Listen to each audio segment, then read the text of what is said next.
जी हाँ, नमस्कार दोस्त। हम किशन, आप देख रहे हैं किशन भोजपुरी न्यूज़। खेसारी लाल यादव जी का बहुत ही बवाल देवी गीत रिलीज हो गया है दोस्त। जी हाँ, आप लोग अभी तक नहीं सुने हैं तो जाइए आदि शक्ति फिल्म चैनल पे आप लोग जाकर सुनिए और ज़्यादा से ज़्यादा शेयर कीजिए। ट्यूशन में लइका पसंद बा उसी ट्रैक पे है दोस्त, खेसारी लाल यादव जी ने गाए हैं। और बात किया जाए तो इस गाना को लिखे हैं पवन पांडे जी और खेसारी लाल यादव जी ने गाए हैं और म्यूजिक दिए हैं श्याम सुंदर जी।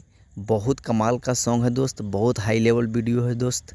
तो भाई लोग, आप लोग नहीं सुने हैं तो जाइए आदि शक्ति फिल्म चैनल पे आप लोग जाकर सुनिए और खेसारी लाल यादव जी का आवाज़ में सुनने के लिए देवी गीत मिलेगा दोस्त। और साथ में डुएट किए हैं नेहा राज। जी हाँ दोस्त, अगर मेरा वीडियो अच्छा लगे तो मेरे चैनल को सब्सक्राइब कीजिए। मेरा चैनल पे पहली बार है तो मेरे चैनल को सब्सक्राइब कीजिए, क्योंकि खेसारी लाल यादव जी का हर न्यू अपडेट मिलते रहता है दोस्त। धन्यवाद, मिलते हैं अगले वीडियो में।